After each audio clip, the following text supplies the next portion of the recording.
O café, apesar de abençoado pelo Papa, como vimos ontem, era ainda um produto exclusivamente muçulmano no seu cultivo.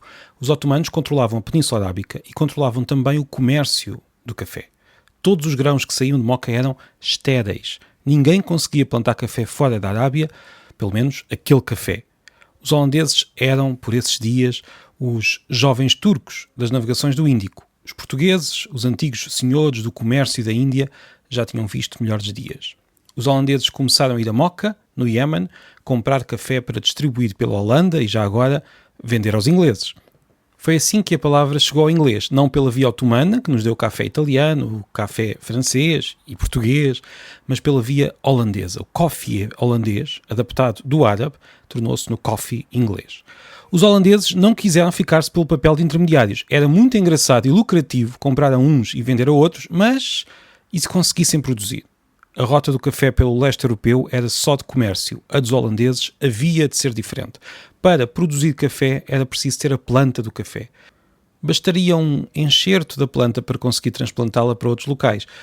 De alguma maneira que os livros de história não contam, os holandeses conseguiram mesmo esse excerto e levaram-no para Java. Terá havido um agente holandês a percorrer as ruas de Moca à procura de uma semente de café?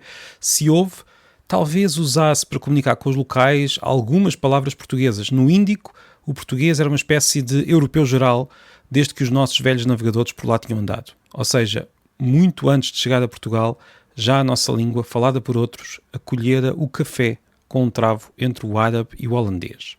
Bem, ponho de novo ao caminho. Percorro a Europa num carro alugado em Veneza e chego à Inglaterra. A viagem teria muito que contar, mas hoje interessa-nos o café, apenas isso. Em Inglaterra, o primeiro café abriu em Oxford. Entre orações sufis e estudo na velha Oxónia, aquela bebida ajuda a ficar acordado a noite toda. Nada melhor para uma cidade universitária e ainda hoje, em qualquer simpósio ou congresso de académicos por esse mundo fora, temos o coffee break, assim mesmo, em inglês.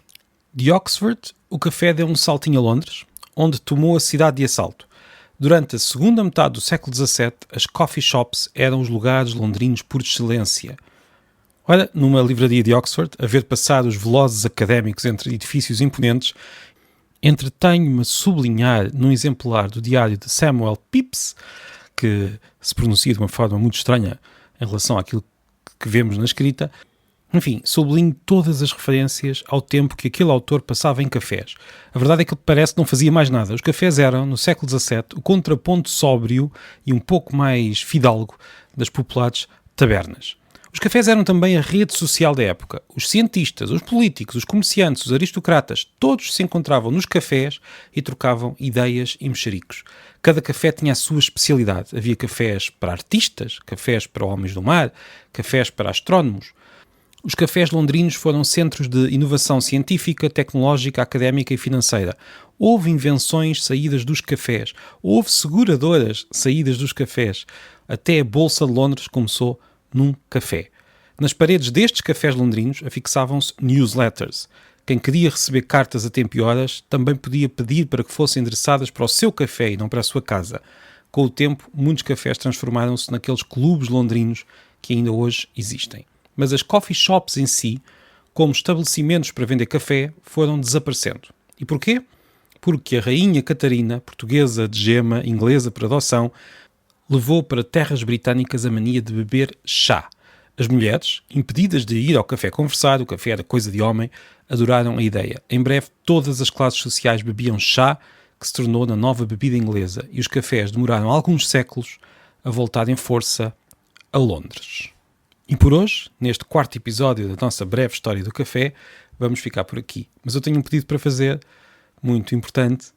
Eu pedia que todas as pessoas que estão a ouvir este pequeno livro, este livrinho, este audiolivrinho, se quisermos, que partilhem, que enviem para os amigos, para os conhecidos, que enviem por e-mail, nas redes sociais, a ligação para o nosso canal Pilha de Livros, www.pilhadelivros.pt. Amanhã vamos continuar a viagem, vamos passar de Londres para Paris e depois de Paris vamos até Lisboa, onde vamos terminar este périplo do café pela Europa. Não sem pensar naquilo que poderia ser, ou poderá ser, não sei, o segundo o segundo volume deste livro, que será a história do café no mundo inteiro, que tem muito que contar e que merece provavelmente não um livrinho, mas um grande livro no futuro. Muito obrigado e até amanhã.